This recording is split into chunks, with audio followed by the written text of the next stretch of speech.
हमने क्या कहा कि जो रूट्स जो हैं वो सॉइल से वाटर और मिनरल्स को अब्सॉर्ब करेंगी, ठीक है। सॉइल में प्रेजेंट होता है वाटर और मिनरल्स, और आप ऐड भी करते हैं वाटर को जब आप प्लांट को इरिगेट करते हैं, सिंचाई करते हैं प्लांट की, तो रूट्स जो हैं प्लांट की वो एब्जॉर्ब करेंगी वाटर और मिनरल्स को। अब ये वाटर और मिनरल्स प्लांट के और हिस्से में भी चाहिए, सबको चाहिए, तो वो कैसे ट्रांसफर होगा? स्टेम ट्रांसफर करेगी। स्टेम के अंदर होती हैं ट्यूब्स जो इसे ट्रांसफर करती हैं different parts of the plant, और इन ट्यूब्स को हम क्या कहते हैं? Xylem. Alright, so water and minerals absorbed by roots is transported to other parts of the plant by xylem. ये देखिए, ये है जाइलम। इस तरह की ट्यूब्स होती हैं प्लांट्स की स्टेम में, और इसके अंदर से जाता है पानी और minerals different parts of the plant में। ऑलराइट, दूसरी हमने बात की कि फूड जो है वो प्लांट्स का फूड जो है वो लीव्स में प्रिपेयर होता है। कौन सी प्रोसेस से? फोटोसिंथेसिस की प्रोसेस से। ऑलराइट, तो लीव्स में खाना पक गया, लेकिन अब खाना तो पूरे प्लांट को चाहिए, सबको चाहिए, तो ये खाना एक जगह से दूसरी जगह कैसे जाएगा? स्टेम की स्पेशल ट्यूब से, और इन ट्यूब्स को हम कहते हैं फ्लोएम। ऑलराइट, और इस फ्लोएम से जाएगा different parts of the plant में food which is prepared by the leaves. तो हमने क्या कहा? जाइलम से क्या ट्रांसफर होगा? वाटर और मिनरल्स, और फ्लोएम से क्या ट्रांसफर होगा? फूड। ऑलराइट, ये है फ्लोएम। ये भी इसी तरह की ट्यूब होती है, और इससे ट्रांसपोर्ट होता है food which is prepared by leaves to different parts of the plant. Alright, अब हमारे पास एक एक्सपेरिमेंट है जो ये प्रूव करेगा कि स्टेम से वाटर और मिनरल्स जो हैं वो ट्रांसपोर्ट होते हैं different parts of the plant को, यानी स्टेम कंडक्ट्स वाटर। इसके लिए आपको क्या करना है? आपको एक ग्लास लेना है, और उसके बाद उसमें 1/3 तक उस ग्लास को पानी से भर दीजिए, ठीक है। और उसके बाद उसमें थोड़ी सी ड्रॉप्स इंक की डाल दीजिए, किसी भी कलर की इंक की, ठीक है। जैसे यहाँ रेड कलर की इंक की डाल दी है, ठीक है। उसके बाद क्या करिए, किसी प्लांट को लीजिए, किसी हर्ब को लीजिए, और उसकी स्टेम को काट दीजिए, उसे कट कर दीजिए बेस से, और उसके बाद उसे डिप कर दीजिए इस ग्लास में उसे रहने दीजिए, और 1-2 दिन के लिए रहने दीजिए, और नेक्स्ट डे ऑब्जर्व करिए इस प्लांट को।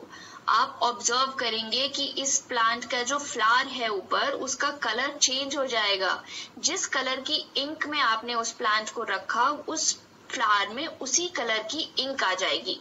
तो ये कैसे हुआ? ये ऐसे हुआ कि जो स्टेम है वहां से जो वाटर है वो एब्जॉर्ब हुआ, और वाटर में क्या डिसॉल्व थी? इंक डिसॉल्व थी, इसलिए फ्लावर में वही कलर आ गया। तो प्रूव हो गया ना कि स्टेम से ही जाते हैं वाटर और मिनरल्स प्लांट के डिफरेंट पार्ट्स में, राइट। ये देखिए, ये भी थी हमारे पास एक व्हाइट रोज की स्टेम। इसको हमने ब्लू कलर के इंक में डिप कर दिया, और जब आप उसको नेक्स्ट डे देखेंगे तो आपका जो फ्लावर है वो इस कलर का हो जाएगा, उसमें ब्लूइश टिंज आ जाएगी। ये व्हाइट था प्लस इसमें ब्लू आ गया, राइट। क्यों? क्योंकि स्टेम से ट्रांसफर हुई ये इंक।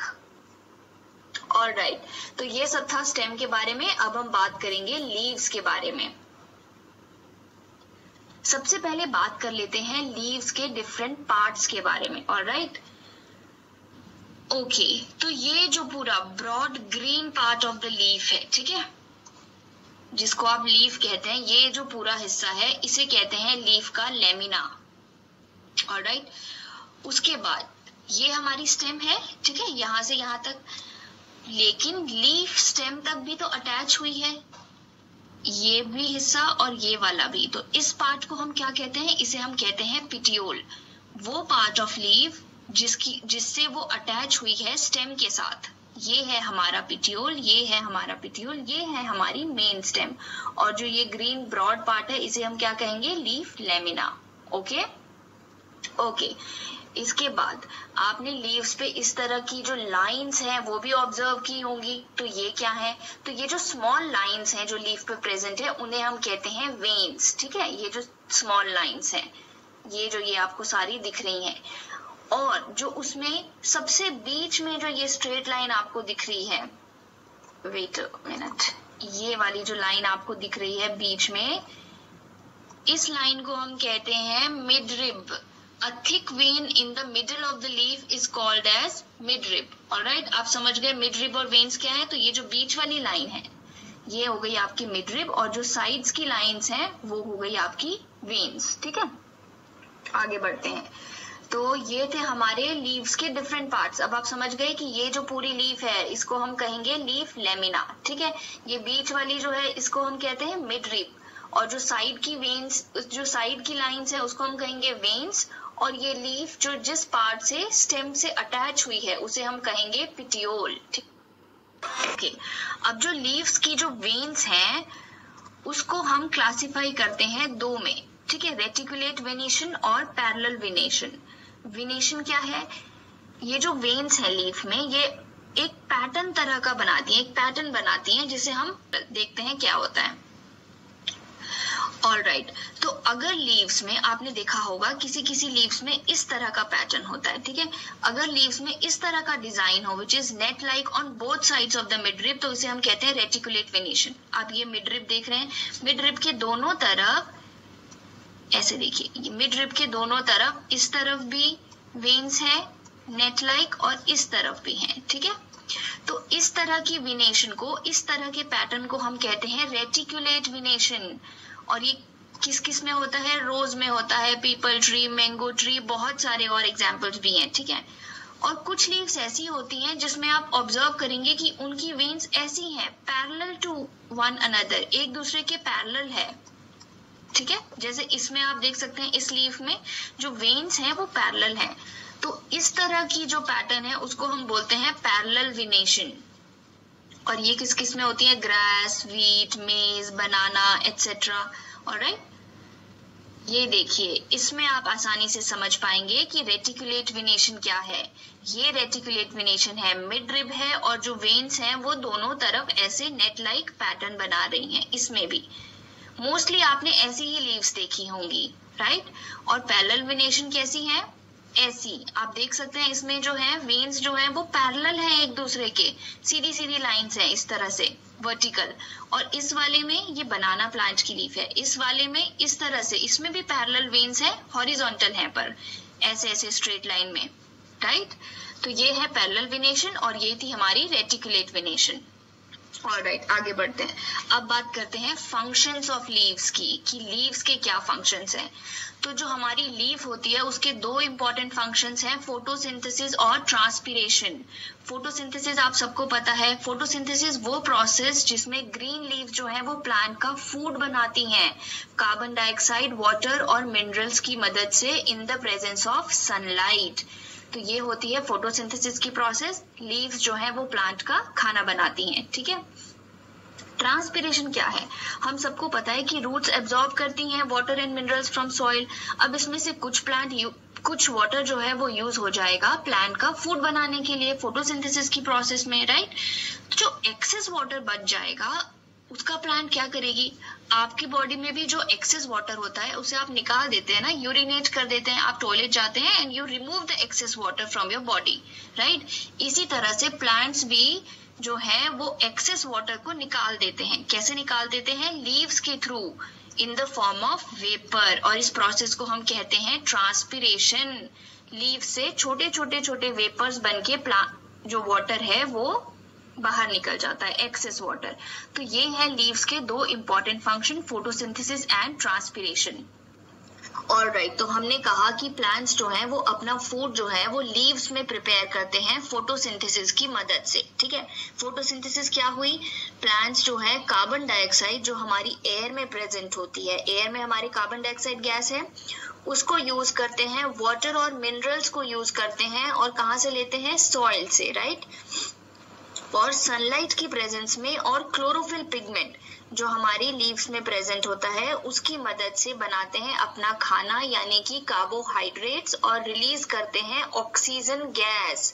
आप सबको पता है कि हमें ऑक्सीजन प्लांट से मिलती है, तो वो कौन सी प्रोसेस के दौरान प्रोड्यूस होती है? फोटोसिंथेसिस के टाइम, राइट. अब प्लांट की जो लीफ होती है उसके ऊपर और नीचे दोनों तरफ छोटे छोटे छोटे छोटे स्मॉल ऐसी ओपनिंग्स होती हैं, पोर्स होते हैं. ठीक है, और इन्हीं पोर्स से जो है वो कार्बन डाइऑक्साइड को अब्सॉर्ब भी कर सकती है और ऑक्सीजन गैस को रिलीज भी करती है फोटोसिंथेसिस के बाद। ऑलराइट, और इन पोर्स को हम कहते हैं स्टोमेटा। ये है स्टोमेटल पोर्स का एनलार्ज डायग्राम। ऐसे पोर्स होते हैं लीव्स के सरफेस पे। ऑलराइट, तो हमने कहा कि लीव्स जो हैं वो फोटोसिंथेसिस की मदद से कार्बोहाइड्रेट सिंथेसाइज करती हैं। ठीक है, चैप्टर 2 कंपोनेंट्स ऑफ फूड में हमने बात की थी कि test of presence of starch और कार्बोहाइड्रेट्स कैसे किया जाता है। इफ यू रिमेम्बर, हम आयोडीन सोल्यूशन से टेस्ट ऑफ स्टार्च करते थे। तो अगर लीव्स कार्बोहाइड्रेट्स प्रोड्यूस करती हैं तो लीव्स पे भी टेस्ट ऑफ स्टार्च करके देख लेते हैं, पता चल जाएगा कि लीव्स में कार्बोहाइड्रेट्स या स्टार्च है या नहीं। राइट, तो इसके लिए आपको क्या करना है, एक लीफ लीजिए, ये है आपकी ग्रीन लीफ। उसके बाद उसे एक इस तरह की टेस्ट ट्यूब में डाल दीजिए और उसके ऊपर डाल दीजिए स्पिरिट यानी अल्कोहल, ताकि पूरी तरह से लीफ जो है वो कवर हो जाए।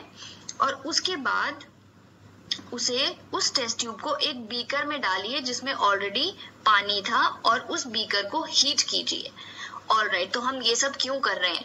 हम ये सब इसलिए कर रहे हैं क्योंकि हमारी लीफ जो है वो ऑलरेडी ग्रीन कलर की है। अगर ग्रीन कलर की लीफ पे हम टेस्ट करेंगे आयोडीन सोल्यूशन से स्टार्च की प्रेजेंस के लिए, तो क्या होगा कि हमें कलर की ऑब्जर्वेशन इतनी अच्छी तरह से नहीं पता चलेगी। राइट, वो ऑलरेडी कलर्ड है, उसमें क्या कलर आया आपको नहीं पता चलेगा।